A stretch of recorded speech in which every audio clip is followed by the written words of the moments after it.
Hello students, कैसे हो आप सब। वेलकम टू लैपिक। तो आज हम करेंगे आपका पीपीएस की unit 3, unit 1 and 2 already channel पर अपलोडेड है। अगर आपने वो नहीं देखी हो तो फटाफट से जाके उन्हें देख के आओ और उसके बाद अपनी कंप्लीट करो यूनिट 3। ऐसे ही करते करते यूनिट 4 एंड 5 भी बहुत जल्दी चैनल पर अपलोड हो जाएगी, जिससे आपकी पूरी पीपीएस अच्छे से प्रिपेयर हो जाएगी। तो अपनी पूरी तैयारी अच्छे से करके रखो। तो चलिए बिना किसी देरी के स्टार्ट करते हैं अपनी यूनिट को। तो इस यूनिट में जो आपको पढ़ना है वो आपको मेनली पढ़ना है लूप्स के बारे में, है ना। तो लूप्स के बारे में पढ़ने से पहले ये ज़रूरी होता है कि आप समझ लो कि लूप हैं क्या। तो लूप एक पावरफुल प्रोग्रामिंग कंस्ट्रक्ट्स हैं।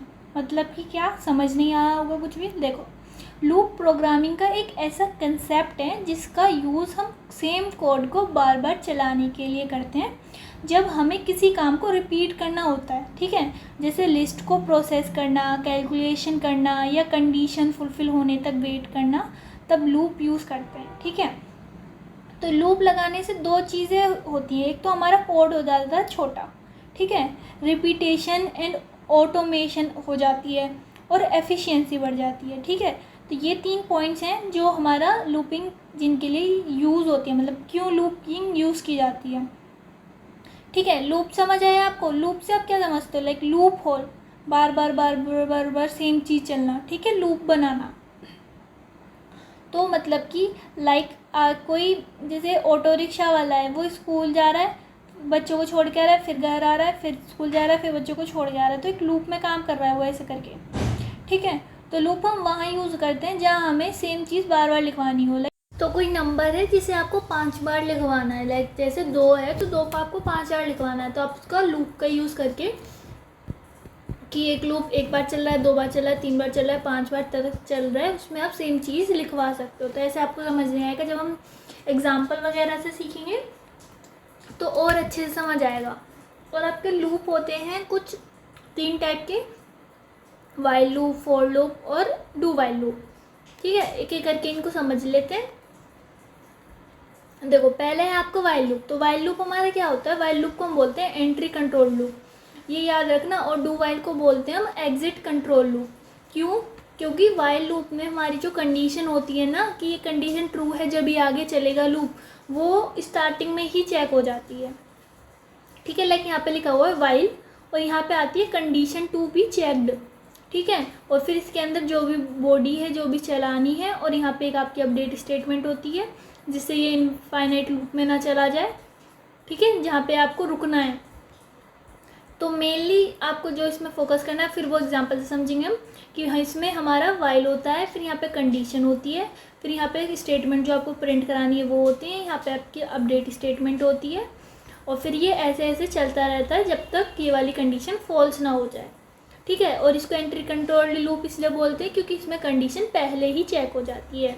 तो कंडीशन पहले चेक होती है, अगर ट्रू हुई तो लूप चलेगा, और अगर फॉल्स हुई तो लूप के बाहर आ जाएगा। अगर स्टार्टिंग में ही कंडीशन फॉल्स हो गई तो लूप एक भी बार नहीं चलेगा। ठीक है, और फ्लो इसका क्या है, लाइक पहले कंडीशन चेक होती है।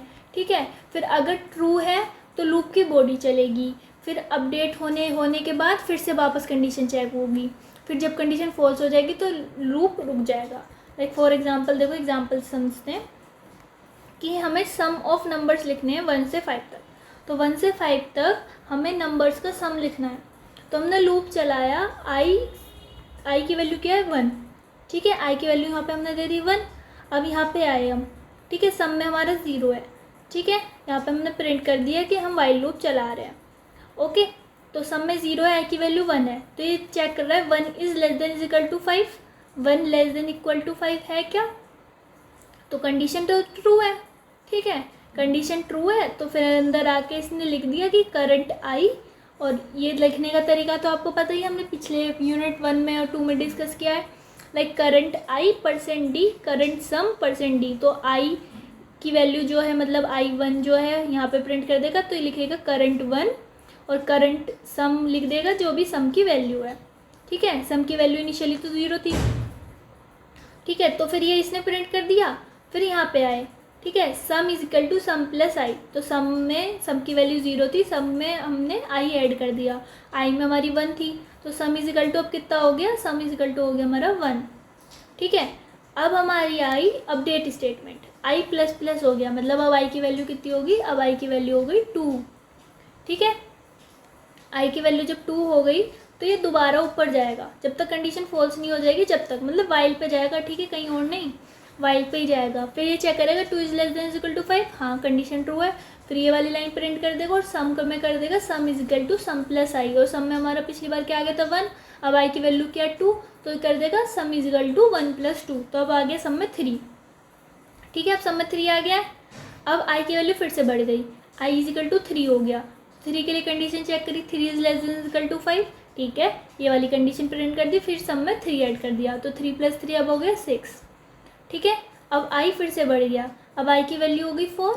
ऊपर जाके चेक करा इसने, 4 is less than is equal to 5, condition true है, ये वाली लाइन प्रिंट कर दी और फिर 4 प्लस कर दिया, तो ये कितना था, हो गया था हमारा 6, तो इसमें 4 प्लस कर दिया तो हो गया 10। अब फिर से आई प्लस प्लस हो गया, अब आई की वैल्यू कितनी होगी 5, ऊपर गया 5 is less than is equal to 5। ठीक है, कंडीशन ट्रू है, ये वाली लाइन प्रिंट कर दी और सम में 5 ऐड कर दिया, तो अब हो गया 15। ठीक है, और फिर आई की वैल्यू कितनी होगी 6, अब दोबारा ऊपर गया, 6 is less than is equal to 5, यहाँ पे हो गई कंडीशन फॉल्स। फिर हम आ गए यहाँ पे, इसने लिख दिया लूप फिनिश्ड, और फाइनल सम जो भी आया आपका 15। ठीक है, वो यहाँ पे इसने प्रिंट कर दिया। तो क्या हुआ, मतलब कि हमने सेम चीज़ को बार बार कैलकुलेट करवाया, बार बार चलवाया एक फिक्स टाइम के लिए, कि जब तक आई की value less than is equal to 5 थी। ठीक है, तो यही था इसका। और इनिशियली लाइक यहाँ से समझो तो आई इज इक्वल टू 1 है और सम 0 था पहले।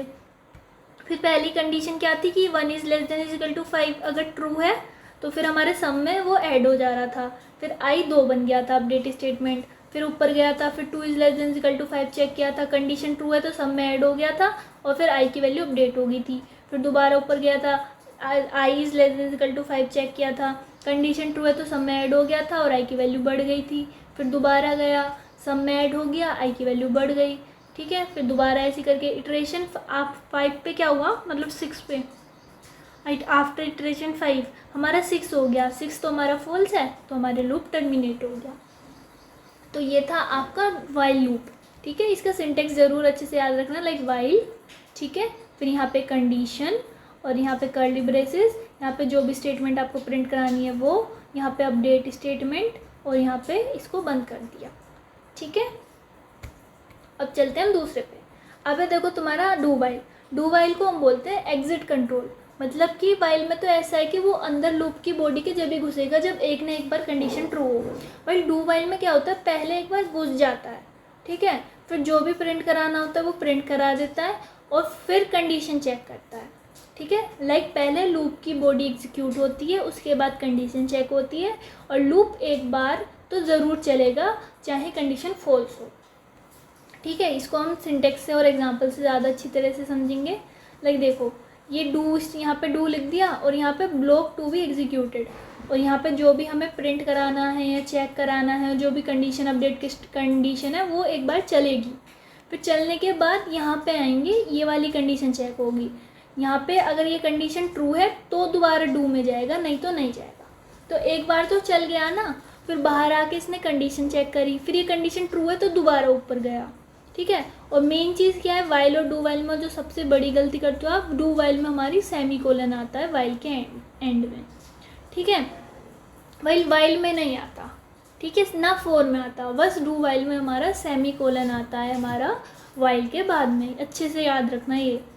तो इसमें क्या होगा, इसकी कैसे क्या वर्किंग है, इसकी कोड बॉडी एक बार चलेगी और फिर उसके बाद कंडीशन चेक होगी, अगर ट्रू है तो दोबारा चलेगी, नहीं तो वहीं पे रुक जाएगी। तो एक बार तो चलेगी ही। अब लाइक इसका एग्जांपल है कि प्रॉम्प्टिंग फॉर पॉजिटिव इनपुट। ठीक है, तो मतलब ये आया इसके अंदर। ठीक है, इससे समझेंगे हम। देखो, इसने बोला स्टार्टिंग डू वाइल लूप। ठीक है, फिर वाइल डू लूप में घुस गया। ठीक है, फिर उसने बोला please enter a positive number, तो एक पॉजिटिव नंबर इनपुट लिया स्कैनएफ से। फिर अगर नंबर जो इनपुट लिया है वो less than is equal to 0 है तो इनवैलिड नंबर है। ठीक है, मतलब क्योंकि हमें पॉजिटिव ही डालना है। फिर एक बार तो चल गया ना, फिर बाहर आया, फिर इसने चेक किया कि जो नंबर हमारा इनपुट है, इनपुट क्या है, वो लेस देन इक्वल टू 0 है। ठीक है, loop continues if num is not positive. अगर वो नॉट पॉजिटिव है तो दोबारा ऊपर जाएगा, नहीं तो यहीं से बाहर आ जाता। लेकिन यहाँ पे अगर हम 5 लेते तो यहाँ पे आता if less than equal to 0, ये नहीं होता।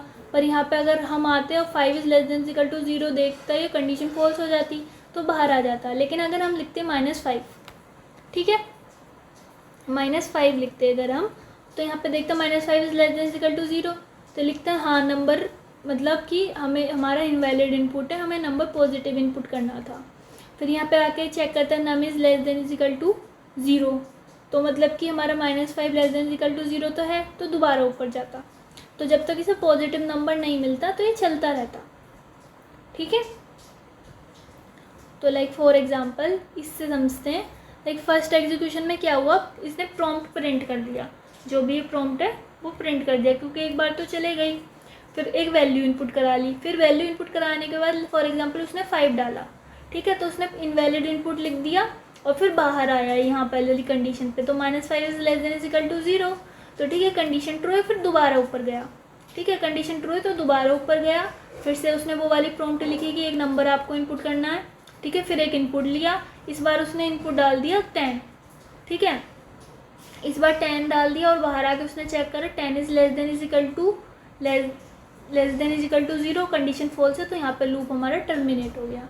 तो जैसे ही उसे पॉजिटिव नंबर मिला वो टर्मिनेट हो गया, नहीं तो जब तक उसे नेगेटिव नंबर मिल रहा है, मतलब जब तक उसकी while less than equal to 0 वाली कंडीशन ट्रू है, जब तक वो चलता जा रहा है। ठीक है, समझ आ गया ये वाला, मतलब कि पहले अंदर घुसता है, कुछ इनपुट लेता है, जो भी प्रिंट कराना है वो प्रिंट करता है, फिर बाहर जाके कंडीशन चेक करता है, अगर कंडीशन ट्रू है तो फिर दोबारा चलता है, नहीं तो फिर वहीं से टर्मिनेट हो जाता है। तो वाइल में हमने स्टार्टिंग में ही चेक कर लिया था, वो उसके अंदर घुसेगा ही जब लूप के अंदर, जब कोई कंडीशन जो है उसने वो ट्रू हो। पर डू वाइल में क्या होता है, जब कंडीशन फॉल्स हो, पर एक बार घुसेगा फिर चेक करेगा कंडीशन। ठीक है, इसलिए डू को बोलते हैं हम एग्जिट कंट्रोल लूप, क्योंकि कंडीशन चेक होती है एंड में। वाइल को हम बोलते हैं एंट्री कंट्रोल लूप, क्योंकि कंडीशन चेक होती है स्टार्टिंग में। ओके, अब ऐसी ही है आपका होता है फॉर लूप। फॉर लूप तो काफ़ी कॉमन है आपके लिए, फॉर लूप भी हमें एंट्री कंट्रोल लूप बोलते हैं, क्योंकि इसमें भी कंडीशन ऊपर ही चेक होती है। ठीक है, पर थोड़ी अलग वे में चेक होती है। तो इसमें क्या होता है आपका, इसमें हम लिखते हैं फोर। ठीक है, फिर यहाँ पे होता है इनिशियलाइजेशन एक्सप्रेशन, मतलब जो भी आपको इनिशियलाइज करना है, लाइक i इजिकल टू 0 या j इजिकल टू 5, जो भी है। फिर यहाँ पे आती है आपकी कंडीशन, यहाँ पे आती है आपकी अपडेट स्टेटमेंट, उसमें तो उनके अंदर ही आ रही थी। और फिर यहाँ पे जो भी आपको कोड लिखना है, वो जो भी आपको एग्जीक्यूट करना है वो चलता है। तो इसमें क्या होता है, इसके एग्जीक्यूशन क्या है, लाइक इनिशियलाइजेशन एक बार होगी। ठीक है, ये वाली जो लाइन है ये बस एक बार होगी, फिर उसके बाद अपडेट स्टेटमेंट चलता रहेगा, उसकी वैल्यू अपडेट होती रहेगी। तो इनिशियलाइजेशन एक बार होती है, हर इटरेशन से पहले कंडीशन चेक होती है, अगर कंडीशन ट्रू है तो लूप की बॉडी चलेगी, फिर अपडेट होगा, और कंडीशन फॉल्स होगी तो लूप बंद हो जाएगा। तो ये इसकी वर्किंग है। काफ़ी मतलब दो नोट्स तो आप रीड कर सकते हो डिटेल में, मैं आपको ऊपर से समझा रही हूँ, और नोट्स आपको चाहिए हो तो you can visit the website and take the note from there. ठीक है, और अगर आपने टेलीग्राम चैनल नहीं ज्वाइन किया है, आप नए हो अभी, तो जल्दी से जाके टेलीग्राम चैनल ज्वाइन कर लो, क्योंकि वहाँ पे अपडेट्स मिलती रहती हैं, नोट्स मिलते रहते हैं, इंपॉर्टेंट क्वेश्चंस मिलते रहते हैं, आपको सारी अपडेट्स मिलती रहती हैं। तो ये काफ़ी ज़रूरी हो जाता है आप लोगों के लिए कि आप जाके चैनल ज्वाइन कर लो। अब देखो फोर का भी एग्जाम्पल से समझते हैं, जिससे आपको समझ आए। तो देखो फोर में हमने क्या किया, पहले इनिशियलाइजेशन करी, i इजिकल टू 1 लिख दिया, हमने इनिशियलाइज कर लिया। ये पैटर्न तो आपको पता है ना कैसे प्रोग्राम लिखते हैं, अगर पैटर्न पता ना हो तो देखो यूनिट 1 और 2 में मैंने समझाया था, अच्छे से वो सब देख लेना और प्रैक्टिस कर लेना, क्योंकि प्रोग्राम्स आ जाते हैं छोटे छोटे। हम ये क्यों लिखते हैं, इनपुट एंड आउटपुट के लिए, इंट मेन हमारा फंक्शन की स्टार्टिंग के लिए, और ये प्रिंट एफ स्कैनएफ हमारे इनपुट के लिए, प्रिंट एफ हमारा प्रिंट कराने के लिए। ठीक है, ये सब उसमें वीडियो में डिस्कस कर लिया था, तो आई होप कि आपने वो वीडियो देखी होंगी। तो आई एम एज्यूमिंग कि आपको ये सब आता है, तो हम बस टॉपिक्स पढ़ते हैं। ठीक है, तो फिर आपकी पहले इसने आई को इनिशियलाइज कर दिया, i इजिकल टू 1 कर दिया। ठीक है, इनिशियलाइजेशन आपकी एक ही बार काम करती है। ठीक है, i इजिकल टू 1 कर दिया, फिर चेक करी condition, i is less than equal to 5, क्या हमारा i less than equal to 5 है। हाँ जी हमारा i <= 5 है, ठीक है। फिर प्रिंट एफ कर दिया, मतलब फिर जो भी उसे प्रिंट कराना था %d, i मतलब 1 उसने प्रिंट करा दिया, ठीक है। फिर दोबारा ऊपर गया तो अब जाएगा ये अपडेट स्टेटमेंट पे, ठीक है। इस बार इनिशियलाइजेशन पे नहीं जाएगा, इस बार जाएगा अपडेट स्टेटमेंट पे। तो i हो गया हमारा 2, फिर जाएगा कंडीशन चेकिंग पे, ठीक है। तो इसका ये चल कैसे रहा है, लाइक यहाँ पे इनिशियलाइज हुआ, ठीक है, इनिशियलाइज हुआ, कंडीशन चेक करी, यहाँ पे कंडीशन चेक करी, ठीक है, यहाँ इनिशियलाइज हुआ, यहाँ कंडीशन चेक करी, लूप के अंदर गया, फिर इधर गया, फिर यहाँ अपडेट हुआ, फिर कंडीशन चेक करी, फिर यहाँ गया, फिर यहाँ गया, फिर अपडेट हुआ, फिर कंडीशन चेक करी। तो मतलब इस तरीके से ये चलता जा रहा है। तो यहाँ पे क्या हुआ था कि i की वैल्यू 2 हो गई अपडेट होने के बाद, फिर चेक करें 2 <= 5, हाँ कंडीशन ट्रू है, फिर इसने 2 भी प्रिंट कर दिया, ठीक है, 1 2। फिर दोबारा ऊपर गया, i की वैल्यू हो गई i ++ 3, तो 3 <= 5 कंडीशन ट्रू है, फिर यहाँ पे इसने 3 प्रिंट कर दिया। फिर ऊपर गया, i की वैल्यू हो गई 4, कंडीशन ट्रू है, फिर यहाँ पे इसने 4 प्रिंट कर दिया। फिर ऊपर गया, i की वैल्यू हो गई 5, 5 <= 5 कंडीशन ट्रू है, फिर से 5 प्रिंट कर दिया, ठीक है। फिर ऊपर गया, i की वैल्यू हो गई 6, 6 <= 5 कंडीशन फॉल्स होगी, तो लूप के बाहर आ गया, हमने प्रिंट कर दिया, लूप फिनिश्ड, ख़त्म, ठीक है। ये यहाँ पे और अच्छे से एक्सप्लेन कर रखा है कि i की वैल्यू 1 थी, फिर कंडीशन चेक हुई, कंडीशन ट्रू हुई थी तो ये प्रिंट कर दिया और i++ हो गया।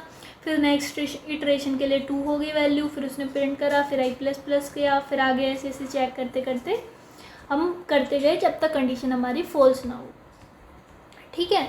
मल्टी लूप वेरिएबल क्या होते हैं आपके, कि आप मल्टीपल वेरिएबल्स भी एक साथ फॉर लूप में डिक्लेयर या अपडेट कर सकते हो using commas. Like for example कुछ नहीं है, सिंपल यही है कि आप इनिशियलाइजेशन के टाइम पे और अपडेशन के टाइम पे एक से ज़्यादा वेरिएबल को भी इनिशियलाइज अपडेट कर सकते हो। लाइक यहाँ पे int = 0 लिख दिया और j = 10 भी लिख दिया, कोमा लगा देते हैं। अगर यहाँ सेमीकोलन लगाते हैं ना तो हमें दोबारा int j लिखना पड़ता, पर हमने सिर्फ कोमा लगाया है तो इसका मतलब ये int इसके लिए भी काम करेगा। तो int i = 0, j = 10 हम 2 भी लिख सकते हैं, ऊपर हमने एक ही पढ़ा ना, और कंडीशन हमारी, फिर हमारा अपडेट स्टेटमेंट, ठीक है। तो ये था इसका सिंपल सा मल्टी लूप वेरिएबल। इसकी वर्किंग देख लेते हैं एक बार। लाइक इसमें इनिशियलाइजेशन 2 की हुई, तो i = 10, j = 10, मतलब i = 0, j = 10। फिर कंडीशन चेक हुई, i <= j, तो 0 <= j, कंडीशन ट्रू है, तो फिर अंदर गया, जो भी प्रिंट करना था वो प्रिंट कर दिया। फिर अपडेट स्टेटमेंट पे जाएगा, i++ हो जाएगा, तो i हो गया 1 और j - मतलब j हो गया हमारा 9, पहले 10 था ना। फिर कंडीशन चेक करी, 1 <= 9, कंडीशन ट्रू है, चीज़ें प्रिंट कर दी, फिर अपडेट हो गई वैल्यू, 2 और 8 हो गया, i 2 हो गया और j हमारा 8 हो गया। फिर 2 <= 8 चेक किया, अगर ट्रू है तो प्रिंट कर दिया और वैल्यू अपडेट हो गई। फिर ऐसे करते करते करते करते कंडीशन ऐसी आएगी जहाँ पे i हमारा 6 बन जाएगा और j हमारा 4 बन जाएगा। तो अगर 6 <= 4 कंडीशन फॉल्स है तो फिर बाहर आ गया, loop with multiple variables finished, ठीक है। तो ये आपकी इटरेशन एंड लूपिंग थी। तो आई होप आपको ये सारे टाइप के अच्छे से समझ आ गए होंगे, ठीक है। लाइक वाइल लूप हमारा एंट्री कंट्रोल लूप होता है, कंडीशन पहले चेक होती है, उसके आपको क्या फॉर्मेट होता है, वाइल फिर कंडीशन, तो कंडीशन ट्रू हो तो जो उसके अंदर लिखा हुआ है वो प्रिंट कर देता है, और फिर अपडेट स्टेटमेंट होती है, अपडेट स्टेटमेंट लेने के बाद वो दोबारा ऊपर जाता है, फिर कंडीशन चेक करता है, फिर कंडीशन ट्रू हो तो फिर एग्जीक्यूट होता है, फिर होता है हमारा डू वाइल में हमारा एंड में होता है, ठीक है। तो एंड में क्या होता है, उसका पहले एक बार घुस जाता है उसके अंदर लूप के अंदर, फिर बाद में कंडीशन चेक करता है, फिर कंडीशन ट्रू हो तो दोबारा जाता है, नहीं तो फिर वहीं जाके एंड हो जाता है। तो मतलब कि बार बार कंडीशन को चेक करता रहता है, लेकिन एक डिफरेंस, मेन डिफरेंस जो है, वाइल में हमारा एक भी बार उसको एग्जीक्यूट नहीं करेगा, लेकिन डू वाइल में एक बार एग्जीक्यूट करने के बाद, मतलब वाइल में हमारा एक अंदर जब भी घुसेगा जब कंडीशन ट्रू हो, ठीक है। लेकिन डू वाइल में हमारा क्या, पहले एक बार घुस जाएगा और फिर बाद में कंडीशन वाला काम करेगा, ठीक है। और फोर्थ तो आपका सिंपल सा है, इनिशियलाइजेशन, फिर कंडीशन और फिर अपडेट स्टेटमेंट। और आपका मल्टी वेरिएबल में कुछ भी नहीं है, यही है कि आप दो भी कर सकते हो एक साथ में, अपडेट और इनिशियलाइज, ठीक है। अब हमारे कुछ स्टेटमेंट होते हैं लाइक ब्रेक, कंटिन्यू और गो टू स्टेटमेंट, इन्हें देख लेते हैं। तो ब्रेक हमारा यूज़ होता है लाइक कहीं से हमें तुरंत लूप बंद करने के लिए, ठीक है। कहीं हमारा लूप चल रहा है तो अचानक से हमें उसको बाहर निकालना होगा, तो it is use to immediately terminate the inner most loop. तो मतलब जहाँ पे हम ब्रेक लगा दें वहाँ उस लूप के बाहर आ जाएगा। लाइक ये कर्ली ब्रेसेस है, ठीक है, और ये फॉर लूप है, तो यहाँ पे कहीं पे भी अगर ब्रेक आ गया तो ये वहीं से उसको बाहर आ जाएगा, ठीक है। लाइक एग्जांपल से समझते हैं। लाइक यहाँ पे हमारा बोला है कि फर्स्ट मल्टीपल ऑफ 7, तो जहाँ पे भी उसे फर्स्ट मल्टीपल ऑफ 7 मिल जाए वहाँ उसे ब्रेक कर देना है, मतलब वहाँ रोक देना है। तो देखो searching for first multiple of 7 ये चला दिया, 1 से लेके <20 तक चला दिया, ठीक है। फिर चेक कर रहे हैं, तो देखो if i mod 7 equal to 0, तो मतलब देखो मॉडुलस हमने पढ़ा है ना पिछली वीडियो में, मॉडुलस क्या होता है, वो चेक करता है रिमाइंडर। तो अगर किसी को डिवाइड करने के बाद उसका रिमाइंडर 0 आएगा तो इसका मतलब क्या है कि वो उससे कम्प्लीटली डिविजिबल है। तो अगर 7 से मोड करने के बाद किसी का 0 आ रहा है तो इसका मतलब कि वो 7 से डिविजिबल है। तो हमें पहला नंबर फाइंड करना है जो 7 से डिविजिबल हो। तो हमने i 1 से 20 तक चला रखा है, ठीक है। i 1 से 20 तक चला रहा है, तो पहले 1 के लिए आया, 1 mod 7 इक्वल टू 0 है, नहीं है, ठीक है। तो नहीं है तो फिर ये इसके अंदर नहीं घुसा, इसके अंदर, ठीक है। ये इसमें मत कंफ्यूज होना कि ब्रेक इफ़ के अंदर आ रहा है तो ये ब्रेक हो गया सिर्फ इफ़ वाले के यहाँ पे ही आ जाएगा और दोबारा से फॉर लूप चलने लगेगा। ब्रेक हमारा काम आता है लूप को टर्मिनेट करने के लिए, और इफ़ हमारा स्टेटमेंट है, ठीक है, लूप नहीं है, इफ़ हमारा स्टेटमेंट है। तो देखो 1 के लिए कंडीशन फॉल्स हो गई इफ़ की, तो दोबारा ये ऊपर गया, i 2 हो गया, 2 भी हमारा फॉल्स ही है, 3 4 5 ऐसे चलता रहेगा। जब 7 आएगा तो ये यहाँ पे आएगा 7 mod 7 इक्वल टू 0 आ जाएगा, क्योंकि 7 कम्प्लीटली डिविजिबल है 7 से। तो ये लिखेगा फर्स्ट मल्टीपल ऑफ 7 फाउंड, ठीक है, उसको प्रिंट कर देगा, फिर हो जाएगा ब्रेक। तो जैसे ही ब्रेक आएगा तो ये फॉर लूप के बाहर आ जाएगा यहाँ पे, ठीक है, फॉर लूप के बाहर आ जाएगा। तो ब्रेक का काम यही है कि उस लूप को एंड कर देना, ठीक है। तो क्या हुआ, मतलब लूप स्टार्ट हुआ, ठीक है, checking numbers from 1, loop start हुआ हमारा चेकिंग नंबर फ्रॉम 1, और व्हेन i बिकम 7 तो i mod 7 इक्वल टू 0 हो गया, तो फर्स्ट मल्टीपल ऑफ 7 फाइंड हो गया और ब्रेक ने हमारा उसको रोक दिया, ठीक है। कंटिन्यू हमारा यूज़ होता है कि लाइक करंट इटरेशन को स्किप करने के लिए। लाइक हमारा चल रहा है कि हमारे पास जब भी 2 आ जाए तो उस बारे में लिखो मत। लाइक देखो 1 के लिए हमें प्रिंट कराना है कि ये 1 है, 2 के लिए हमें प्रिंट कराना है ये 2 है, 3 के लिए हमारे कराना है ये 3 है, 4 के लिए कराना है ये 4 है। पर हमारा कुछ 2 से हो गई हमारी दुश्मनी, हमें बोलना है हमें 2 के लिए नहीं प्रिंट कराना कि ये 2 है।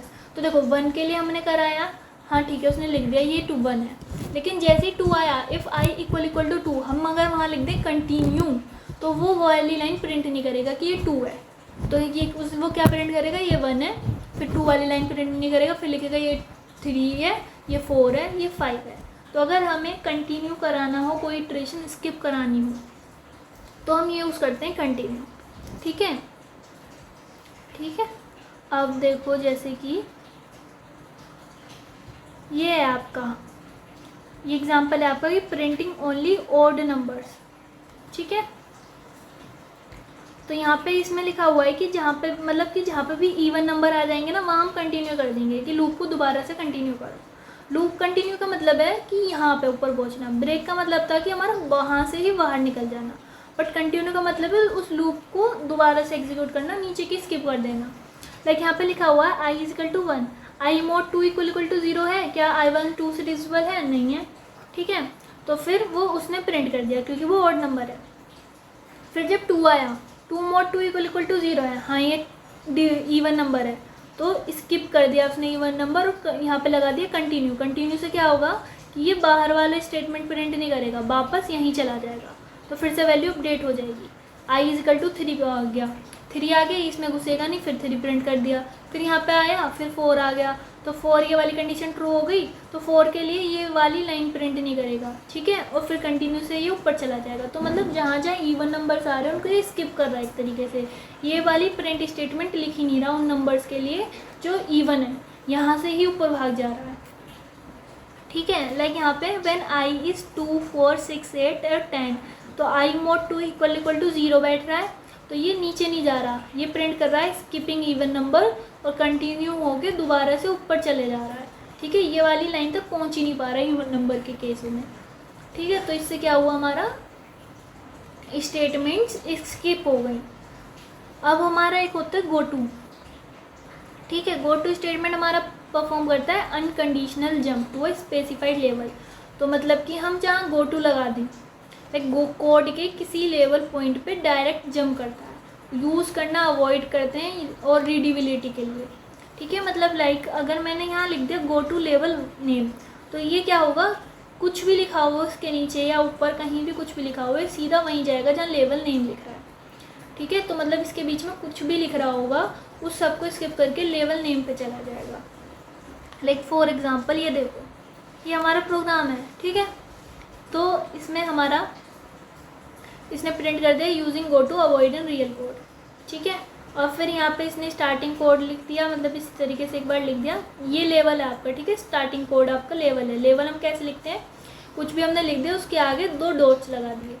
ठीक है, तो ये हमारा लेवल, और हमें अगर कहीं इस पर पहुँचाना है तो हम लिखेंगे गो टू और इसका नाम। देखो फॉर एग्जाम्पल लाइक यहाँ पे प्रिंट एफ इसने कर दिया, काउंट प्लस प्लस जो भी ये चीज़ें चल रही हैं। ठीक है, अब देखो यहाँ पे if count is less than is equal to 5, इसने लिख दिया गो टू स्टार्ट काउंटिंग। तो मतलब क्या हुआ, पूरे प्रोग्राम में देखा जाए स्टार्ट काउंटिंग कहाँ लिखा है, कहाँ लिखा है, कहाँ यहाँ लिखा है, तो फिर से यहाँ से प्रोग्राम चालू कर देगा। ठीक है, नीचे जो भी लिख रहा है उससे मतलब नहीं है। कंडीशन अगर ये यहाँ पे आ गया तो फिर से यहाँ से चालू कर देगा और फिर से लिखना चालू करेगा। ठीक है, तो मतलब क्या हुआ, पहले काउंट 1 था। ठीक है, देखो the count code starts print 1 increment count to 2। ठीक है, यहाँ पे इसने लिख दिया प्रिंट एफ %d काउंट, यहाँ पे इसने काउंट को प्रिंट करा दिया और काउंट प्लस प्लस हो गया, मतलब काउंट की वैल्यू हो गई 2। ठीक है, अब इसने चेक करा count is less than equal to 5, 2 less than equal to 5 है, कंडीशन ट्रू है। तो यहाँ आया गो स्टार्ट काउंटिंग, तो फिर से यहाँ पहुँच गया। अब फिर से काउंट प्रिंट करा दिया, अब काउंट प्रिंट करा दिया 2, काउंट की वैल्यू होगी 3, 3 is less than equal to 5, condition true है। गो टू स्टार्ट काउंटिंग, फिर से यहाँ पहुँच गया। ठीक है, फिर इसने प्रिंट कर दिया 3, फिर काउंट 4 हो गया, 4 is less than equal to 5, condition true है। गो टू स्टार्ट काउंटिंग, फिर से यहाँ पहुँच गया, फिर इसने प्रिंट करा 4 और काउंट की वैल्यू होगी 5। अब 5 is less than equal to 5, condition true है। फिर से स्टार्ट काउंटिंग पर गया, फिर 5 प्रिंट कर दिया, अब 6 होगी काउंट की value, 6 is less than equal to 5, ये कंडीशन फॉल्स हो गई, तो ये इसके अंदर नहीं घुसा और ये यहाँ पे आ गया गो टू डेमोन्स्ट्रेशन फिनिश्ड। ठीक है, तो गो टू मतलब अचानक से हमें कहीं पहुँचा देना, जहाँ पे मतलब कि लाइक मैंने रोड पे चल रहे हैं, कहीं मैंने एक झंडा गाड़ दिया। ठीक है, स्टार्टिंग पॉइंट, तो अगर मैं रास्ते में कहीं भी जाऊँ और मैं किसी से बोल दूँ कि भाई स्टार्टिंग पॉइंट पे जा, तो वहीं चला जाएगा ना। तो गो टू हमारे इस टाइप से है। और आपका ब्रेक है हमारा अनकंडीशनली, मतलब उस लूप को टर्मिनेट कर देना, और कंटिन्यू मतलब कोई इटरेशन को स्किप कराना कि हाँ भाई तो 2 के लिए मत चलिए, 4 के लिए मत चल, तो उसको स्किप करा देना। तो ये आपका ब्रेक, कंटिन्यू और गो टू हो गया। ठीक है, आई होप आपको ये समझ आ गए होंगे अच्छे से। अगर नहीं समझ आए हों तो एक बार वीडियो रिपीट करके देख लेना। तो हमारा क्या हमने समझा कि वाइल हमारा बिफोर लूप बॉडी था, डू वाइल हमारा after loop body condition check करता है, फॉर भी हमारा before loop body condition check करता है। ठीक है, और मैक्सिमम एग्जीक्यूशन जो होते हैं उसके वाइल में 0 होते हैं, सॉरी मिनिमम। ठीक है, वाइल में हमारे 0 होते हैं, डू वाइल में हमारा 1 होता है और फॉर में हमारे 0 होता है। ठीक है, तो फिर ये आपका यहाँ पे ख़त्म हो गया। अब हम स्टार्ट करेंगे एरे। उससे पहले हम एक बार इसको समराइज़ कर लेते हैं कि ब्रेक, कंटिन्यू और हमारा क्या पढ़ा हमने, गो टू, मतलब कि यूज़ अवॉइड करो जब तक बहुत ज़रूरी ना हो। जो गो टू होता है ना हमारा, वो रेयरली यूज़ होता है, तो मतलब इसका कुछ ऐसा यूज़ नहीं है क्योंकि कोड मैच्योर हार्ड हो जाता है इसे यूज़ करने के बाद। तो मतलब बहुत रेयरली ही यूज़ करते हैं, पर पढ़ना ज़रूरी है। ठीक है, तो बेटर अल्टरनेटिव है हमारे गो टू से कि मतलब डीपली नेस्टेड लूप से बाहर निकालने के लिए जब हमारा गो टू यूज़ होता है ना, हमारा यूज़ होता है लाइक बहुत सारे लूप्स हो गए। ठीक है, बहुत सारे लूप्स हो गए, तो उनसे एकदम से अचानक से बाहर निकालने के लिए लाइक ब्रेक भी यूज़ करेंगे हम, तो करंट लूप से बाहर निकलेगा। और हमारे नेस्टेड लूप्स हैं, अगर 4 के अंदर 4 है और हमें बिल्कुल बाहर निकालना है, तो ब्रेक तो हमारा सिर्फ एक लूप के बाहर निकालेगा ना, पर हमें बिल्कुल ही बाहर निकालना है, तो वहाँ हम गो टू यूज़ कर सकते हैं। ठीक है, और एरर हैंडलिंग और क्लीन अप में like for general programming stick to the structure control flow like if switch loop और लीड, मतलब कि डीपली नेस्टेड लूप से बाहर निकालने के लिए और एरर हैंडलिंग के लिए जहाँ पे लो लेवल या लेगेसी सी कोड हो। ठीक है, तो बेटर अल्टरनेटिव है हमारे break, return, function, if else और व्हाइल। चलिए अब पढ़ते हैं हम arrays, structure, union and enum. तो देखो एरे क्या है आपका, एरे एक डेटा स्ट्रक्चर होता है जो फिक्स साइज का ग्रुप होता है, जैसे जिसमें सेम टाइप्स के डेटा होते हैं। तो एरे देखो एक एग्जांपल से समझते हैं। अगर आपको कोई नंबर स्टोर करना हो तो आप कैसे करोगे, int a is equal to 5, पर आपको 2 नंबर स्टोर करने हो तो आप ऐसे थोड़े लिखोगे int a comma b is equal to 5,6। ठीक है, तो मतलब कि बहुत सारे नंबर इनपुट कराने हो सेम डेटा टाइप के, स्टोर कराने हो, तो वहाँ पे हम यूज़ करते हैं एरे का। तो मतलब ये एक डेटा स्ट्रक्चर की तरह है जो फिक्स साइज़ का होता है। ठीक है, इसकी साइज़ पहले से डिफाइन हो जाती है और उसमें सेम टाइप की वैल्यूज़ स्टोर होती हैं। ठीक है, और ये कंटिन्यूस मेमोरी लोकेशन में स्टोर होती हैं। तो इसमें जैसे लिखा भी है कि array is a fundamental data structure in C, like think of a container list that hold a list of numbers all of same data types. ठीक है, मतलब कि एक एरे है तो उसमें मतलब लाइक ऐसे करके यहाँ पे 5 डाल दिया, ठीक है, यहाँ 6 डाल दिया, यहाँ 7 डाल दिया, ऐसे करके बहुत सारे नंबर सेम डेटा टाइप्स के, लाइक इंटीजर के, स्ट्रिंग के, डेटा टाइप सेम होना चाहिए। ठीक है, तो कंटिन्यूस मेमोरी लोकेशन में उन्हें स्टोर करना। ठीक है, लाइक फॉर एग्जांपल एक क्लास के 5 स्टूडेंट्स के मार्क्स स्टोर करना, तो इंस्टेड ऑफ 5 अलग वेरिएबल बनाना हम एक एरे में मार्क्स ब्रैकेट में 5 बनाते हैं। ठीक है, इसका डिक्लेरेशन सिंटेक्स क्या होता है, इधर लिखते हैं हम डेटा टाइप, ठीक है, फिर एरे का नेम, फिर उसके बीच में साइज। तो डेटा टाइप हमारा होता है कि किस टाइप का डेटा एरे स्टोर करने वाला है, लाइक इंट, फ्लोट, कैर, बूलियन। ठीक है, और एरे नेम हमारा होता है जिस नेम से हम उसे आइडेंटिफाई करना चाहते हो, और साइज़ हमारा कि क्या उसका साइज़ रहने वाला है, लाइक यहाँ पे हमने लिखा इंट। ठीक है, C++ दोनों का सेम ही होता है तो सी का ही है। ठीक है, ऑलमोस्ट सेम होता है, मतलब कि बिल्कुल सेम नहीं होता बट ऑलमोस्ट सेम होता है। तो लाइक यहाँ पे लिखा हुआ है इंट स्कोर्स 5। ठीक है, तो ये हो गया डेटा टाइप, स्कोर हो गया हमारा नेम जो हमने दिया एरे नेम, और 5 हमारी होगी साइज़। तो मतलब ये वाला एरे हमारी 5 इंटीजर वैल्यू को स्टोर कर सकता है। ये क्या है, इसमें डेटा टाइप फ्लोट है, टेम्परेचर एरे का नेम और 7, तो ये हमारा 7 टेम्परेचर की वैल्यूज़ को, फ्लोट वैल्यूज़ को स्टोर कर सकता है। ये कैर इनिशियल 3 मतलब 3 कैरेक्टर को स्टोर कर सकता है इनिशियल्स के अंदर। इंडेक्सिंग एरे की होती है हमारी 0 से। ठीक है, फर्स्ट एलिमेंट 0 इंडेक्स पे, सेकंड हमारा 1 पे। ठीक है, तो मतलब लाइक अगर मेरे पास एक एरे है, ठीक है, एरे मैंने 5 साइज़ का एरे लिया, ठीक है, और मैंने यहाँ इसमें डाल दिया 1 2 या ABCD लो, लाइक मैंने करेक्टर का लिया। ठीक है, ये करेक्टर एरे है 5 साइज़ का, और मैंने डाल दिया A B, यहाँ C, यहाँ D, यहाँ E। तो ठीक है, 5 करेक्टर आ गए। तो इनकी इंडेक्सिंग कैसे होगी, इसकी 0, इसकी 1, इसकी 2 और इसकी 3 और इसकी 4। तो अगर मेरे को कोई करेक्टर चाहिए हो ना इस एरे से, तो मेरे को पता क्या लिखना पड़ेगा, एरे एट, अगर फॉर एग्जांपल मुझे C चाहिए तो मेरे को एरे एट 3 नहीं लिखना कि ये 3 पे है, इंडेक्सिंग से लिखेंगे। तो एरे 2 पे क्या है हमारा, तो हमें C मिल जाएगा। ठीक है, तो मतलब इंडेक्सिंग एरे में होती है 0 से। ठीक है, याद रखना, इंडेक्सिंग होती है एरे में 0 से। तो फॉर एग्जांपल हमारा अगर हमें कोई एलिमेंट एक्सेस करना हो, ठीक है, जो मैंने जैसे ऊपर बताया एरे 2 पे क्या है, तो हम क्या लिखते हैं, एरे का नेम और उसकी इंडेक्स, और इंडेक्स वो सोच के लिखनी है माइंड में कि ये 0 से स्टार्ट हो रहा है। ठीक है, तो लाइक स्कोर एट 0 पे 95 है, ये तो असाइन करना हो गया। ठीक है, लाइक हमने स्कोर एट 0 इक्वल टू 95 लिख दिया, इसका मतलब क्या है, स्कोर एट 0 पोजीशन पे जाके 95 स्टोर हो जाएगा। लाइक मैंने अगर यहाँ पे ही लिखा होता एरे एट 0 इक्वल टू 95, तो 0th लोकेशन पे 95 स्टोर हो जाता, पर ये तो करेक्टर का है ना, तो अगर ये इंट का एरे होता तो 0th लोकेशन पे 95 स्टोर हो जाता। स्कोर एट 288 का मतलब कि assign 88 to the third element of score. ठीक है, थर्ड एलिमेंट समझ आ रहा है ना, 0 1 2, तो मतलब थर्ड हुआ वो। अब ये क्या है, इसमें वैल्यू रिट्रीव कर रहे हैं, तो इंट फर्स्ट स्कोर, तो फर्स्ट स्कोर में हम क्या ला रहे हैं, स्कोर एट 0, तो इसमें वैल्यू मांग रहा है ये, तो स्कोर एट 0 पे जो भी वैल्यू है वो इसमें प्रिंट मतलब स्टोर हो जाएगी। थर्ड स्कोर प्रिंट कराना, तो स्कोर एट 2 का मतलब क्या है 0 1 2, तो थर्ड हुआ ना, तो थर्ड पे जो भी स्कोर है उसकी वैल्यू को ये प्रिंट कर देगा। ठीक है। अब ये है कि यू मैनिपुलेटिंग एरे एलिमेंट्स, मतलब you can initialize an array when you declare it. तो हम जब डिक्लेयर करते हैं ना, कभी कभी हम वहाँ पे भी इनिशियलाइज कर सकते हैं एरे को। लाइक यहाँ पे हमने लिखा इंट नंबर्स और यहाँ पे 5 उसकी साइज़ लिख दी और वहीं पे हमने इनिशियलाइज कर दिया। इनिशियलाइज कैसे करते हैं, कर्ली ब्रेसेस के बीच में उसके नंबर लिख दिए। लाइक फ्लोट प्राइस, तो उसमें हमने जब हम इनिशियलाइज कर रहे होते हैं ना डायरेक्टली, तो हमें साइज़ भी लिखने की ज़रूरत नहीं होती। लाइक लेकिन हमें अगर वहीं पे इनिशियलाइज नहीं कर रहे तो हमें साइज़ बतानी पड़ेगी। तो यहाँ पे तो हमें पता लग रहा है कि कितने 1 2 3 4 मतलब 3 है। ठीक है, पॉइंट वाला है ना ये, तो 3 इसकी साइज़ हो गई। तो इस तरीके से हम डायरेक्टली एरे को इनिशियलाइज भी कर सकते हैं।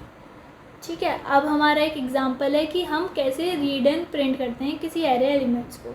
तो यहाँ पे मैंने एक एरे बना लिया स्टूडेंट एजेस 3 साइज़ का। ठीक है, 3 साइज़ का एरे बना लिया। अब हम लूपिंग का यूज़ करके एरे में एलिमेंट्स इनपुट कराएंगे। ठीक है, तो मैंने फिर एक लूप चलाया, मतलब पहले मैंने प्रिंट कराया enter the ages of 3 students. 3 student के लिए मुझे एजेस एंटर करानी है, तो मुझे 3 बार सेम चीज़ इनपुट करानी है। तो मेरे को क्या यूज़ करना पड़ेगा, लूप का, क्योंकि हम लूप किस लिए यूज़ करते थे, सेम चीज़ को बार बार रिपीट करने के लिए। तो मैंने एक लूप चलाया यहाँ पे 0 से <3, मतलब कहाँ तक चलेगा, 0 के लिए चलेगा, 1 के लिए चलेगा, 2 के लिए चलेगा, 3 के लिए नहीं चलेगा क्योंकि <3 है। तो देखो 0 के लिए आया और इसने बोला कि मुझे स्टूडेंट की एज बताओ। ठीक है, एंटर एज फॉर स्टूडेंट।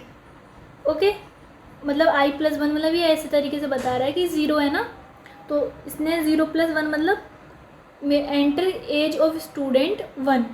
ठीक है, उस तरीके से। तो जब इसने स्टूडेंट की एज दे दी, जैसे फॉर एग्जांपल दे दी 15, तो यहाँ पे क्या हुआ, स्कैनफ उसने इनपुट लिया। ठीक है, मतलब इसी लोकेशन पे उसने इनपुट ले लिया स्टूडेंट एजेस एट आई, मतलब स्टूडेंट एजेस एट आई मतलब 0। तो स्टूडेंट एज एट 0 पे जो भी मैंने इनपुट दिया 15, वो जाके स्टोर हो गया। ठीक है, फिर ऊपर गए, आई की वैल्यू 2 हो गई, आई की वैल्यू 1 हो गई, सॉरी। ठीक है, फिर 1 हो गई, फिर कंडीशन चेक करी, 1 is less than equal to 3। ठीक है, तो फिर इसने लिखा enter age for student i+1, मतलब 1 + 1 मतलब 2। 1 के लिए तो प्रिंट करा लिया। अब सेकेंड स्टूडेंट की एज इनपुट कराई, तो मैंने दे दी जैसे 20, तो 20 जाके स्टोर हो जाएगी स्टूडेंट एजेस एट 1 पे। ठीक है, और फिर ऐसी स्टूडेंट एज 2 पे प्रिंट हो जाएगी। फिर है कि अगर मुझे प्रिंट कराना, तो प्रिंट का भी सिंपल है, लूप वही चलाना है क्योंकि 3 एलिमेंट है।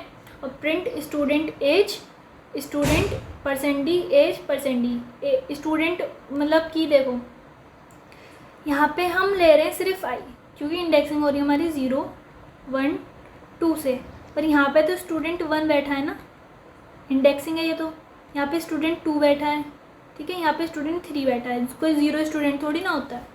ठीक है, तो इसलिए हमने i+1 कर रहे हैं हम स्टूडेंट के लिए कि स्टूडेंट 1 एज स्टूडेंट एट 0। ठीक है, स्टूडेंट 2 एज स्टूडेंट एट 1। ठीक है, ये इस तरीके से ये प्रिंट कर रहा है। ठीक है, आई होप आपको समझ आ गया होगा, नहीं आया हो तो एक बार वीडियो रिवाइंड करके देख लो। बाकी ऐसा कुछ खास नहीं है, बस एक चीज़ आपको इसमें स्पेशल याद रखनी है कि एरे हमारा यूज़ होता है सेम टाइप के डेटा टाइप्स को स्टोर करने के लिए, उसको हम डायरेक्टली इनिशियलाइज भी कर सकते हैं। और अगर हमें इनपुट कराना है तो साइज़ पहले से बता दो और फिर उतने का लूप चला के वो वैल्यूज़ इनपुट करा लो। ठीक है, और इनपुट आपको 0 से इनपुट करानी है, और प्रिंट के लिए भी हम वैसे ही उस तरीके से प्रिंट कराएंगे।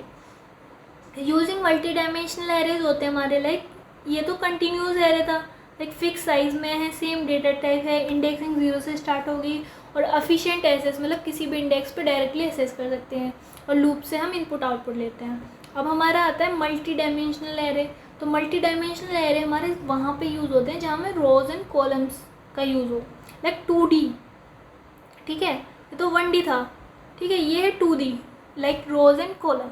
तो इसमें इंडेक्सिंग क्या होती है, लाइक ये 2x2 का अगर मैं बताऊँ तो इसकी इंडेक्सिंग ऐसे होती है, लाइक यहाँ पे ये है 0। ठीक है, 0 और 0 ही कॉलम है। ठीक है, 0th रो, ये 0th रो है, ये फर्स्ट रो है, ये 0th कॉलम है। ठीक है, ये 0th कॉलम है और ये फर्स्ट कॉलम है, तो इनकी इंडेक्सिंग कैसे होगी 0 0। ठीक है, पहले रो आएगा फिर कॉलम आएगा, इसके लिए क्या आएगा, 0th रो है, ठीक है, फर्स्ट कॉलम है तो 0 1। ऐसे इसमें ये क्या है, पहले रोज आएगा, याद रखना, ये क्या है, फर्स्ट रो है, 0th रो तो ये थी फर्स्ट रो, और ये कौन सा कॉलम है, 0 कॉलम, ठीक है, फर्स्ट रो और ये फर्स्ट ही कॉलम। तो इस तरीके से इनकी इंडेक्सिंग होती है। लाइक अगर आपका 3 का होता तो जैसे ये है, तो मतलब ये कौन सी होगी, 0th रो, ये फर्स्ट रो, ये सेकंड रो, ये कौन सा हो गया, 0th कॉलम, ये फर्स्ट कॉलम, ये सेकंड कॉलम। तो इनकी इंडेक्सिंग कैसे होगी, 0th रो, ठीक है, रो पहले लेंगे और फिर column, 0th row 0 column, 0th row first column, 0th row second column, ठीक है। ऐसे ही इधर फर्स्ट रो, ठीक है, 0th column, first row first column, first row second column, ठीक है। और यहाँ पे कैसे होगा, 0th row second row 0th column, और सेकंड रो फर्स्ट कॉलम, और ये सेकंड रो और सेकंड कॉलम, ठीक है। तो ये हो गया आपका मतलब कि इस तरीके से होता है आपका 2D एरे, ठीक है। फिर इनका कैसे, हम इनको कैसे डिक्लेयर करते हैं, इनका भी सिंपल ही है।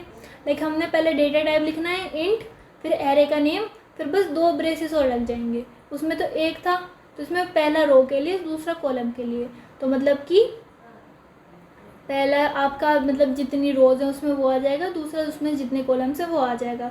तो टोटल नंबर ऑफ एलिमेंट्स आपके कैसे निकल सकते हैं इसमें, लाइक रो इंटू कॉलम, ठीक है, रो इंटू कॉलम से आपके टोटल नंबर एलिमेंट्स निकल जाएंगे। लेकिन यहाँ पे कितनी रोज हैं, 1 2 3, ठीक है, कितने कॉलम है, 1 2 3, तो 3 इंटू 3 9, इसमें एलिमेंट्स 9 ही है, आप देख सकते हो, ठीक है। अब इसमें हमें एलिमेंट, कोई एरे का एलिमेंट एक्सेस करना हो तो कैसे करेंगे, लाइक A@ मैंने निकाला 1, ठीक है, और 2, इसमें भी इंडेक्सिंग 0 से याद होती है, याद रखना, ठीक है। तो A@ 1 2 निकालना है मुझे, तो फर्स्ट रो में देखेगा सेकंड कॉलम पे जो भी है, तो यहाँ पे जो भी एलिमेंट होगा उसको ये दे देगा, ठीक है। तो इस तरीके से हम करते हैं हमारा मल्टी डायमेंशनल एरे। तो इसका एग्जांपल कैसे है, लाइक डायरेक्ट इनिशियलाइज करना हो हमें तो कैसे करेंगे, इंट मैट्रिक्स, उसमें लिख दिया सही 2 रो हैं और 3 कॉलम है, तो 2 रो 3 कॉलम, ठीक है, हॉरिजॉन्टल रोज वर्टिकल कॉलम। और इसमें भी वैसे ही करते हैं जैसे हमने सिंगल डायमेंशनल एरे में डायरेक्ट इनिशियलाइज किया था कर्ली ब्रेसेस के अंदर, तो उसमें सिंगल डायमेंशनल था ना, तो कंटिन्यूअस एक ही आया, वाइल इसमें क्या है, 2 रो हैं, तो कोमा करके दोबारा से एक और, ठीक है। इसको अगर हमें वो करना होता है लाइक डिस्प्ले, तो इसमें आई और जे हैं, ठीक है, आई और जे हैं, तो मतलब एक रो के लिए चलेगा, एक कॉलम के लिए चलेगा, तो 2 लूप चलेंगे, ठीक है। तो एक लूप हमारा चलेगा रो के लिए और एक लूप चलेगा हमारा कॉलम के लिए। तो लाइक इसमें अगर हमारा 2 और 3 है, मतलब 2 रो हैं और 3 कॉलम है, मतलब कि ये नीचे का हटा दो बस, ठीक है। तो 2 रो और 3 कॉलम, तो क्या हुआ हमारा, हमने चलाया आई 0 से 2 के लिए, मतलब 0 के लिए चलेगा, 1 के लिए चलेगा, ठीक है। तो 0 के लिए चलेगा और 1 के लिए चलेगा, तो रो के लिए ठीक चल रहा है। फिर इसके हमारा अंदर वाला नेस्टेड लूप चलाते हैं, वो चलेगा हमारा कॉलम के लिए, तो ये चलेगा 0 से 3, मतलब 0 के लिए चलेगा, 1 के लिए चलेगा, 2 के लिए चलेगा, तो 0 के लिए, 1 के लिए, 2 के लिए, सही चल रहा है, ठीक है। अब हमें प्रिंट कराना है, तो देखो आई की वैल्यू जब 0 होगी, 0 is less than equal to 2, condition true है, फिर आगे जे वाले लूप में, फिर J is equal to 0, 0 is less than equal to 3, condition true है, तो फिर यहाँ किसने क्या प्रिंट कर दिया, matrix at I comma J, I की वैल्यू क्या है 0, जे की वैल्यू क्या है 0, तो इसने ये वाला एलिमेंट प्रिंट कर दिया, ठीक है। फिर इस वाले रूप में गया, पहले इनर वाले में तो जाएगा, जब भी तो बाहर वाले में जाएगा, जब इनर वाला फॉल्स हो जाएगा तो अब आई की वैल्यू होगी, जे की वैल्यू होगी 1, तो अब इधर आया आई की वैल्यू 0 ही अभी आपकी, 0,1 पे इसने जो भी एलिमेंट था वो प्रिंट कर दिया, ठीक है। फिर जे की वैल्यू 2 हो गई, फिर इसने 0,2 का प्रिंट कर दिया। अब जे की वैल्यू 3 होगी, कंडीशन फॉल्स होगी, तो अब ऊपर गया, अब आई की वैल्यू 1 हो गई, ठीक है, आई की वैल्यू 1 हो गई, फिर से जे में दोबारा से स्टार्ट होगा, जे 0 है हमारा, तो 1,0 पे प्रिंट कर दिया, फिर जे की वैल्यू 1 हो गई, तो 1 1 पे 1 2 पे। तो इस तरीके से आपका 2 डायमेंशनल एरे हम प्रिंट कराते हैं, डिस्प्ले कराते हैं, ठीक है। इनपुट लेना होता तो सिंपल यहाँ पे स्कैन एफ लिख देते और इसके आगे एंड, ओके। तो इस तरीके से हमारा आपका मल्टी डायमेंशनल एरे भी यहाँ पे ख़त्म हो जाता है। करेक्टर एरे हमारा कुछ नहीं होता, सिंपल यही होता है, बस उसके आगे हम करेक्टर लिख देते हैं। लाइक हमने इधर लिखा char greeting is equal to hello, तो मतलब ये इंडेक्स कर देगा इसको। लाइक हेलो का H0 इंडेक्स पे, E1 पे, L2 पे, दूसरा L3 पे, फिर ये 4 पे, ठीक है। और ये 10 मतलब कि इसका declare space for 10 characters, Mumbai uses 6 + 1 for 0, ठीक है। रिमेनिंग 3 स्लॉट्स इसमें जो 3 बच गए वो एम्प्टी रह गए, ठीक है। तो स्ट्रिंग हमेशा नल करेक्टर से टर्मिनेट होती है। अगर तुम साइज से कम करेक्टर डालते हो तो बाकी ऑटोमेटिकली नल हो जाते हैं। लाइक इसमें 6 थे, ठीक है, ठीक है। तो मुंबई में 6 करेक्टर हैं, तो 6 में तो डल गया, बाकी में नल डल जाएगा, ठीक। अब पढ़ते हैं हम अपना स्ट्रक्चर एंड यूनियन, ठीक है। तो स्ट्रक्चर क्या होता है आपका? स्ट्रक्चर एक यूज़र डिफाइंड डेटा टाइप है जिसमें मल्टीपल वेरिएबल्स अलग अलग टाइप के स्टोर हो सकते हैं। अब हमने सेम टाइप की तो बात कर ली कि सेम टाइप के हम कैसे स्टोर करने हैं, ठीक है। एरे लेंगे और एरे में स्टोर कर देंगे। और अगर डिफरेंट टाइप्स के हैं तो फिर क्या करेंगे? तो उसके लिए हम यूज़ करते हैं स्ट्रक्ट। तो क्या है हमारा? स्ट्रक्ट एक हमारा यूज़र डिफाइंड डेटा टाइप है जो ऑलो करता है हमें group together variables of different data types under a single var name. तो डिफरेंट डेटा टाइप्स के मतलब सिंगल नेम वो सब सेम है, like int a is equal to something something, पर बस ये है यहाँ पे डेटा टाइप्स डिफाइन नहीं होता, हम डिफरेंट टाइप्स के यूज़ कर सकते हैं। तो it is like creating your own custom data blueprints और टेम्पलेट, ठीक है। लाइक एग्जांपल है, स्टूडेंट के पास नेम होता है, रोल नंबर होता है, मार्क्स होते हैं, तो ये सब हम एक ही बारी में स्टोर कर सकते हैं, ठीक है। तो लाइक यहाँ पे लिखा हुआ है, कैसे हम लिखते हैं इसे? स्ट्रक्ट जो भी हमारे स्ट्रक्चर का नेम है, फिर data type member 1, data type member 2, ऐसे ऐसे करते करते हम इसमें स्टोर कर देते हैं। और सेमीकोलन हमें भूलना नहीं है। स्ट्रक्ट हमारा कीवर्ड है जो हमारा यूज़ होता है स्ट्रक्चर को डिफाइन करने के लिए। स्ट्रक्चर नेम हमारा नेम है जो हम उस डेटा टाइप को देते हैं, और बाकी हमारा ब्लूप्रिंट है बचा हुआ, ठीक है। तो बाकी हम एग्जांपल समझते हैं, हमें और अच्छे समझ आ जाएगा। लाइक इसका है ये सिंटैक्स, स्ट्रक्ट, ठीक है, ये स्टूडेंट जो स्ट्रक्चर का नेम है, फिर पहला डेटा टाइप और उसका नेम, दूसरा, तीसरा, तो हमने 3 टाइप के एक ही में स्टोर कर लिए। तो हमारे स्टूडेंट एक स्ट्रक्चर है जिसके अंदर रोल नंबर आ रहा है, नेम आ रहा है, मार्क्स आ रहे हैं, तो डिफरेंट टाइप्स के हमारे वेरिएबल्स इसके अंदर आ रहे हैं। अब जहाँ जैसे यहाँ पे मेन फंक्शन है, ठीक है, तो यहाँ पे क्या हुआ, 2 टाइप के स्ट्रक्ट वेरिएबल डिक्लेयर कर दिए, ठीक है। Struct student 1 S1, struct student S2, ठीक है। S1 जो है हमारे वेरिएबल है ऑफ स्टूडेंट टाइप, ठीक है, और ये S2 हमारा अनदर वेरिएबल है ऑफ टाइप स्टूडेंट। मतलब यहाँ पे स्टूडेंट का हमारे स्ट्रक्चर तो ब्लूप्रिंट तो डिफाइन कर दिया, अब 2 वेरिएबल बना लिए, ठीक है। फिर हमने क्या करा, स्ट्रक्चर हमारे जो हैं वो हमारे रियल वर्ल्ड ऑब्जेक्ट्स रिप्रेजेंट करते हैं, जैसे स्टूडेंट का नेम, रोल नंबर और मार्क्स। और डॉट ऑपरेटर से स्ट्रक्चर के मेंबर एसेस हो सकते हैं। तो यहाँ पे हमने स्ट्रक्चर का ब्लूप्रिंट डिफाइन किया, मेन फंक्शन में हमने 2 डिफरेंट टाइप के स्ट्रक्चर बना लिए, ठीक है, S1 और S2, ठीक है। तो अब हम इनसे लाइक हमें अगर S1 का हमें रोल नंबर चाहिए तो हम ऐसे लिख सकते हैं S1 डॉट रोल नंबर, ठीक है। S2 का चाहिए तो S2 डॉट रोल नंबर। तो हमारे इस तरीके से 2 टाइप के स्टूडेंट टाइप के स्ट्रक्चर बन गए, S1 और S2। और एसेसिंग का मैंने बताया है आपको, स्ट्रक्चर वेरिएबल मतलब कि ये जो वेरिएबल यूज़ किया स्ट्रक्चर के लिए, फिर मेंबर का नेम। लेकिन यहाँ पे हमने स्ट्रक्चर डिफाइन कर लिया, ठीक है, ब्लूप्रिंट, और फिर यहाँ पे एक स्ट्रक्चर बना दिया S1 डिक्लेयर कर दिया, ठीक है। फिर हमने S1 डॉट रोल नंबर में हमने उसका रोल नंबर डाल दिया।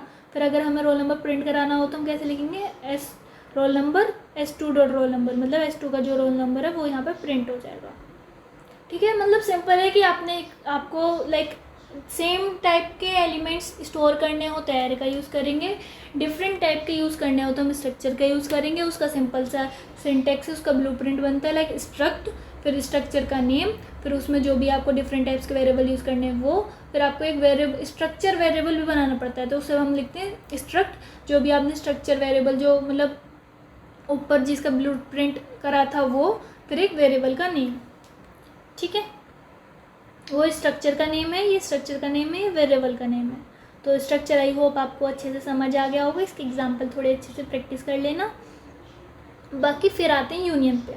तो यूनियन भी स्ट्रक्ट जैसा होता है, बट डिफरेंस ये है कि सभी मेंबर्स सेम मेमोरी शेयर करते हैं। ठीक है, सेम मेमोरी कैसे शेयर करते हैं, like it is similar to struct in that group it groups different data types under a single name. जो स्ट्रक्ट करता है वही। However, crucial difference is that all members of a union share the same memory location. This means that at any given time, a union variable can only hold a value for one of its member. The size of union is determined by the size of largest member. और union are used for memory optimization. ठीक है, याद रखना। और especially in situation where you need to store different data types at different times but never simultaneously in same memory. मतलब एक time पे एक ही चीज़ पे वर्क करेगा ये और सेम मेमोरी यूज़ करेगा। तो मेन चीज़ आपको जो माइंड में रखनी है वो क्या, union is similar to structure but it shares same memory location. इसके एग्जांपल कैसे है, लाइक ठीक है, यूनियन, फिर यूनियन का नेम, फिर वही डेटा टाइप्स और उसके मेंबर्स। ठीक है, फिर आपका है declaring union variable and assessing members. तो मतलब ये छोटी छोटी चीज़ है, तो मतलब ये ज़्यादा डीप में इनके बारे में नहीं पूछेंगे, पर आपको कंसेप्ट पता होना चाहिए। तो लाइक स्ट्रक्चर का आपको पता लग गया, ऐसी यूनियन है, बस सेम मेमोरी लोकेशन यूज़ करता है। और इसमें भी सेम तरीके से बनाते हैं, लाइक यूनियन डेटा, ये उसका नेम हो गया और उसके अंदर जितने भी वेरिएबल्स हैं वो लिख दिए।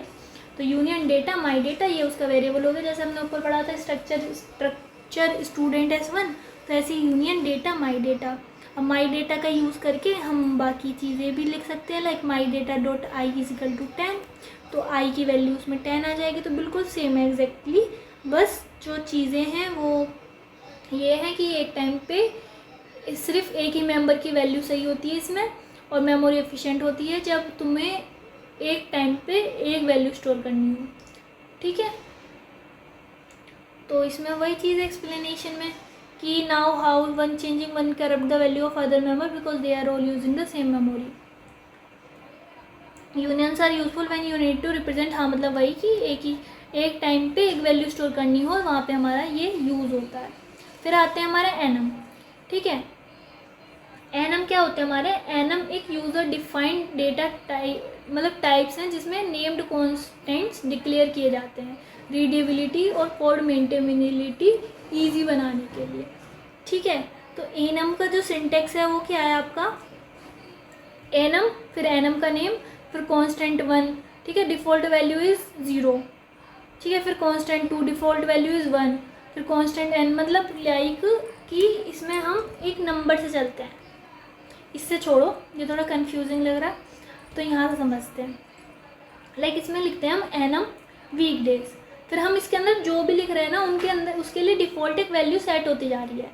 लाइक संडे, तो संडे के लिए हम 0 मान के चलेंगे। अगर हम कहीं भी 0 का यूज़ करके हम निकालें फिर तो वो संडे माना जाएगा। मंडे, ट्यूसडे, वेडनेसडे, तो इस तरीके से इनको इंडेक्सिंग दी जाती है एनम के अंदर। तो ये यूज़र डिफाइंड टाइप्स है जिसमें नेम्ड कॉन्स्टेंट्स डिक्लेयर किए जाते हैं। ठीक है, नेम्ड कॉन्स्टेंट डिक्लेयर कर दी और उनकी एक वैल्यू उनके साथ असाइन हो रही है। लाइक अगर मैं कहीं पे बोलूँ ना वीक डे एट 5 बताओ, तो वो पता है क्या होगा, वो होगा फ्राइडे। ठीक है, जबकि मैंने यहाँ पे कहीं ये नंबरिंग इनके साथ अरेंज भी नहीं करी है, सिंपल लिखा है enum week day, Sunday, Monday, Tuesday, Wednesday, Thursday, Friday. ठीक है, तो एनम वैल्यूज़ इंटीजर होते हैं बाय डिफ़ॉल्ट, तुम कस्टम वैल्यू भी दे सकते हो। ठीक है, समझ आए। तो अगर मैं यहाँ पे अगर कुछ और लिखूँ ना, एनम फ्रूट्स, तो मैंगो, बनाना, ठीक है, 2 हो गए। तो अगर मैं फिर लिखूँ फ्रूट एट 1, तो वो पहले लिया मैं था मैंगो, फिर लिया था मैंने बनाना, तो वो बनाना प्रिंट करेगा। तो एक तरीके से एनम के अंदर हम कॉन्स्टेंट को इनपुट करा सकते हैं और उनके लिए एक डिफ़ॉल्ट वैल्यू भी हो जाती है। ठीक है, ये समझ आ गया।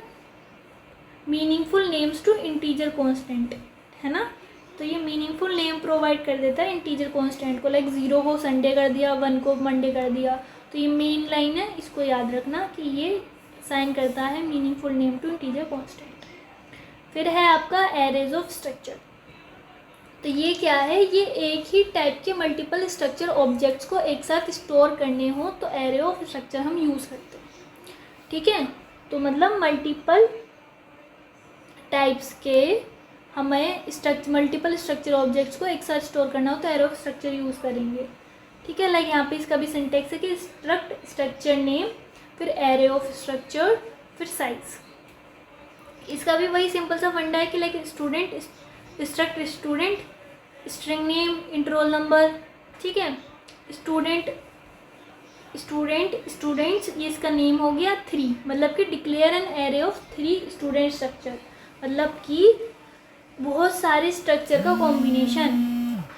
तो मतलब यहाँ पे 3 स्ट्रक्चर बना दिए। ठीक है, मतलब स्टूडेंट, जैसे हमने ऊपर डिफाइन कर दिया ये स्ट्रक्चर स्टूडेंट, उसमें नेम, रोल नंबर, मार्क्स आ गए, तो यहाँ पे 3 हमने स्ट्रक्चर बना दिए। तो एक स्ट्रक्चर में ये डाल दिया, दूसरे में ये, तीसरे में ये, तो यही है आपका एरे ऑफ स्ट्रक्चर, मतलब स्ट्रक्चर का एरे।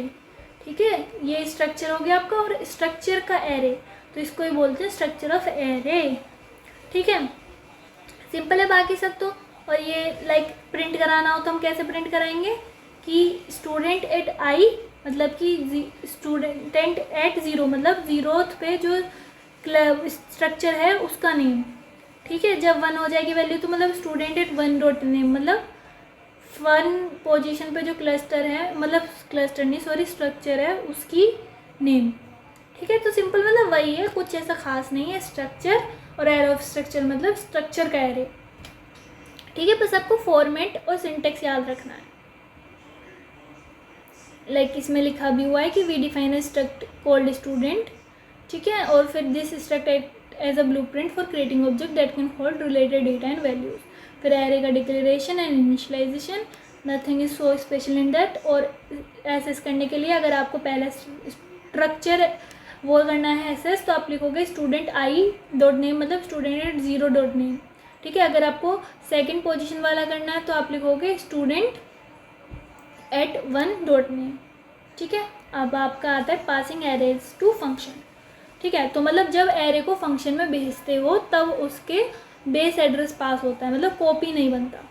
ठीक है, तो उसका बेस एड्रेस पास कर देते हैं हम। तो इसमें हमारा होता है लाइक हमें एरे पास करना होता है किसी फंक्शन को। ठीक है, ये आपको ऐसे समझ नहीं आएगा, डेफिनेशन तो काफ़ी ठीक है हाँ कि हमारा पास करना है, पर कैसे पकड़ना है वो ज़्यादा इंपॉर्टेंट है। तो हम इससे पहले करते क्यों हैं, क्योंकि हमें परफॉर्मेंस, मतलब जैसे हमें प्रिंटिंग, शॉर्टिंग, सर्चिंग परफॉर्म करनी होती है तो उसके लिए ये सर्चिंग शॉर्टिंग हम अपनी अगली यूनिट में पढ़ेंगे भी। और कोड को क्लीन मॉड्यूलर रखने के लिए, और instead of writing logic in main again and again we can use function and pass array to them. मतलब कि हम अगर एक ऊपर ही फंक्शन डिफाइन कर दें तो बार बार हमें मेन में उसे लिखने की ज़रूरत नहीं पड़ेगी, हम इसी को कॉल करके उसमें एरे पास करके वैल्यू को फाइंड कर सकते हैं। तो ये है हमारा एरे जो हमारा पास होता है, ये हमारा साइज़। तो कैसे होता है वो सिंपल है, लाइक यहाँ पे हमारे पास एक एरे है। ठीक है, यहाँ पे डिस्प्ले का फंक्शन बना हुआ है। ठीक है, तो डिस्प्ले में हम क्या कर रहे हैं, एरे की जितनी साइज़ है उस सारे एलिमेंट्स को प्रिंट करा रहे हैं। तो हम पास कैसे करेंगे, तो लाइक वैल्यू पास करना होता है ना, ऐसी सिंपल है। लेकिन हम पे हमारे पास एक नम्स एरे है जिसमें हमारे पास 4 वैल्यू हैं, 10, 20, 30, 40। तो हम कैसे पास करेंगे, डिस्प्ले ऊपर वाला फंक्शन कॉल करा, नम्स जो एरे वो पास करा और उसकी साइज़ पास कर दी, तो ये एरे ऊपर चला जाएगा, उसकी साइज़ चली जाएगी और फिर ये प्रिंट कर देगा। तो मतलब क्या किया हमने कि हमने जो भी एरे हमारा सिंपल लिखा बिना ब्रेसिस के, याद रखना कैसे हम पास करते हैं, बिना ब्रेसिस के लिखना है। ठीक है, और फिर बस यही है कि एरे पासिंग में कुछ ज़्यादा स्पेशल है ही नहीं। अगर ये एग्जाम्पल में आता है, एग्ज़ाम में आता है, तो आपको डेफिनेशन लिखनी है क्या होता है, फिर छोटा सा ये एग्जाम्पल कि एक आपको डिस्प्ले बना दो एरे को डिस्प्ले करने का, और फिर मेन फंक्शन में एरे को पास कर दो, सिंपल सा ये। ठीक है, तो इसमें क्या होता है कि एरे इन C और C++ are not copied to function, only the address of the first element is passed. तो मतलब ये इसका एड्रेस पास हो जा रहा है ऊपर। This means any change made to the array inside the function will affect the original array. Okay, तो ये है आपका सिंपल सा कि चेंजेस फंक्शन में करोगे तो ओरिजिनल एरे में भी चेंज होंगे। अब आपके चलते हैं, यही था आपका। तो इसमें हमने क्या क्या पढ़ा कि लाइक 2D, मतलब इसमें ये समझ आ गया ना आपको कि जब हम एड्रेस के साइड, मतलब अगर हम सिंपल एरे पास कर रहे हैं तो उसमें जो चेंजेस करेंगे तो वो रिफ्लेक्ट नहीं होंगे, पर अगर हम उसका एड्रेस के साथ पास कर रहे हैं, देखिए देखो, अगर मेरे पास कोई घर है, अगर मेरे पास A है ठीक है। और यहाँ पे मैंने इसकी एक ही कॉपी बना दी और किसी को दे दिया और उसके साथ कुछ भी कर लो, तो इस ए पे फ़र्क थोड़ी पड़ेगा। पर मैं अगर इस घर का ही एड्रेस दे दूँ और डायरेक्टली इस ए पे ही ऑपरेशन हो तो ये ए चेंज होगा ना। तो बस वो ये कि in arrays C are not copy to function, copy नहीं होते हैं, उनका एड्रेस पास होता है। तो फिर जो भी चेंजेस एरे में होते हैं फंक्शन के अंदर वो ओरिजिनल में भी डिस्प्ले होते हैं, अफेक्ट करते हैं। तो अगर एड्रेस के साथ आप उसको पास करोगे तो उसमें चेंजेस होंगे।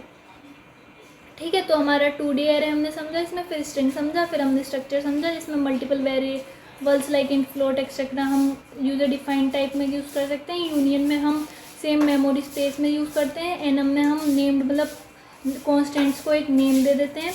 और एरे ऑफ स्ट्रक्चर बहुत सारे स्ट्रक्चर्स का एरे, और पासिंग एरे टू फंक्शन मतलब एरे का एड्रेस फंक्शन में पास होता है, नोट अ कॉपी। ठीक है, तो ये था आपका सारा यूनिट 3 में। आई होप आपको ये सब समझ आ गया हो। अगर नहीं समझ आया हो तो एक बार वीडियो रिपीट करके देख लेना, और बाकी अगर कहीं भी आपको दिक्कत हो तो कमेंट कर देना। I will try to make video on that particular topic. बस बाकी अपनी प्रिपरेशन करते रहो। All the best for your paper, take care, bye bye.